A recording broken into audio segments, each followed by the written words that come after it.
Thank you, guys. So a little backstory.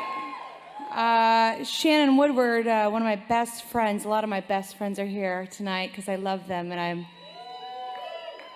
I'm obsessed with them and I'm loyal. And they've taught me pretty much everything I know. But Shannon, actually, I used to sleep on her couch. And I was couch surfing on her couch, and I used to eat her frozen chicken tenders from Trader Joe's. They were so good. Here's the thing about that woman. We've kind of like raised each other.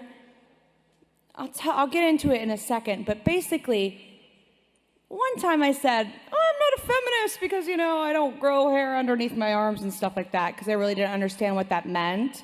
And she lovingly pulled me aside as the strong woman she is and great friend, and those are great friends. And she goes, hey, this is what the word feminist means. And I was like, what? This whole time? I'm a feminist.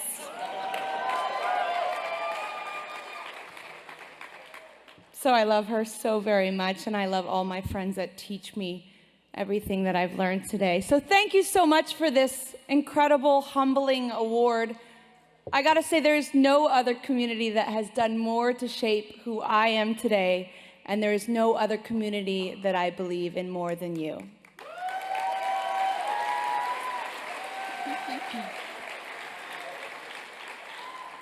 This community here tonight has achieved more progress toward a more perfect union in a short amount of time as any group in our history. So I stand with you, and I know that we stand together against discrimination, whether it be in the LGBTQ community, or our Latino brothers and sisters, or the millions of Muslims in this country. I'm just a singer-songwriter, honestly. I speak my truths and I paint my fantasies into these little bite-sized pop songs. For instance, I kissed a girl and I liked it. Truth be told, I did more than that. And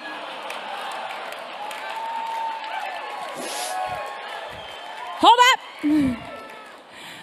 But B, how was I going to reconcile that with a gospel-singing girl raised in youth groups that were pro-conversion camps? What I did know is that I was curious. And even then, I knew sexuality wasn't as black and white as this dress. And honestly, I haven't always gotten it right. But in 2008, when that song came out, I knew that I started a conversation that a lot of the world seemed curious enough to sing along to. So, let's take a trip down memory lane for 1 second. My first words were Mama and Dada, God and Satan. Right and wrong were taught to me on felt boards, and of course through the glamorous Jan Kraus, crying diamond teardrops every night on that Vaseline TBN television screen. Make some noise if you know who I'm talking about. R.I.P. When I was growing up, homosexuality was synonymous with the word abomination and hell, a place of gnashing of teeth, continuous burning of skin, and probably Mike Pence's ultimate guest list for a barbecue. No way, no way. I wanted the pearly gates and the unlimited froyo toppings. So, most of my unconscious adolescence, I prayed the gay away at my Jesus camps. But then, in the middle of it all, in a twist of events, I found my gift. And my gift introduced me to people outside my bubble. And my bubble started to burst. These people were nothing like I had been taught to fear. They were the most free, strong, kind, and inclusive people I have ever met. They stimulated my mind, and they filled my heart with joy, and they freaking danced all the while doing it. These people are actually magic, and they are magic because they are living their truth. Oh my goddess, what a revelation, and not the last chapter of the Bible. Suffice to say, it's been a long road for me, and I'm sure a long road for many of you out there. I know it doesn't always feel safe to live out who you are. But here's the thing, though. I would have not chosen a different road. Priceless lessons have been learned. The path of discovery has made me, has tested me, and forever changed me. You don't get to choose your family, but you can choose your tribe. Many of the people I admire and trust and work with belong to the LGBTQ community. And without them, I would be half of the person I am today. My life is rich in every capacity because of them.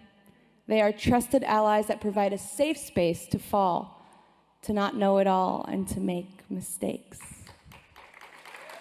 These are the people I hold dear. See, I hope I stand here as real evidence for all that no matter where you came from, it's about where you are going, and that real change, real evolution, and real perception shift can happen if we open our minds and soften our hearts. People can change. Believe me, it would have been easier just to stay the whipped cream, tit-spraying, poppy light, fluffy fun anthems by the way of animal totem singing girl who was basically somewhat neutral in a stance and just thought more hugs could save the world. No way.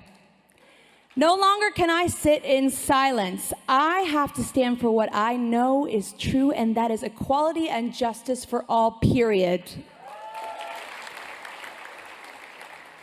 That's why the HRC is so important, and I am so grateful for them being on the front lines every day, from civil union legislation to repealing Don't Ask, Don't Tell, to getting rid of DOMA at the Supreme Court, which paved the way for marriage equality across the country, and continuing to fight for trans equality amongst all things.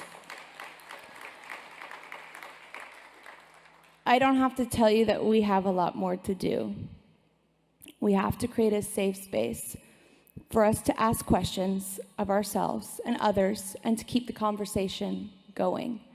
Because the loudest voice in the room or on your TV set isn't always right.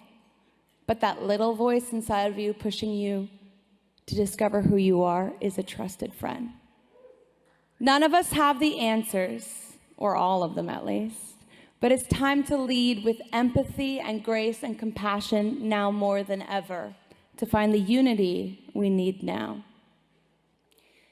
I'll never cease to be a champion, an ally, a spotlight, and a loving voice for all LGBTQ identifying people. Whatever your sexuality, your gender, your preferred pronouns blossom to be, we all know it ain't so black and white. And I will continue to champion the people that have been a champion for me. Many friends and loved ones from the LGBTQ family have raised me into the woman I am today. And I want to dedicate this award to one of my greatest champions of my life, my manager, Bradford Elton Cobb III.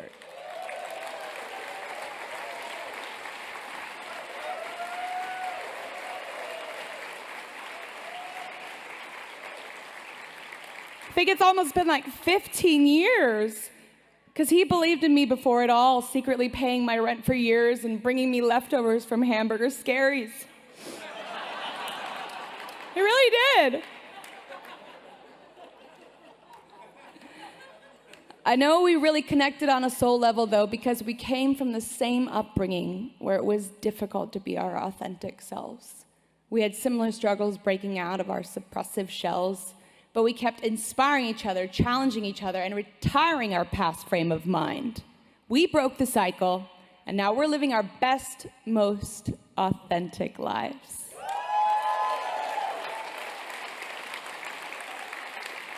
I love you, B. Cobb. There will be obstacles, but we all know everything good takes work. But we can't let our past get in the way of our brilliant future. These days, I get an incomparable high from finally knowing myself and it feels more real than any story I was ever told on a felt board. It feels sparkly as fuck. And truth be told, I think a lot of that has to do with the magic that has rubbed off on me from all of you. Thank you so much.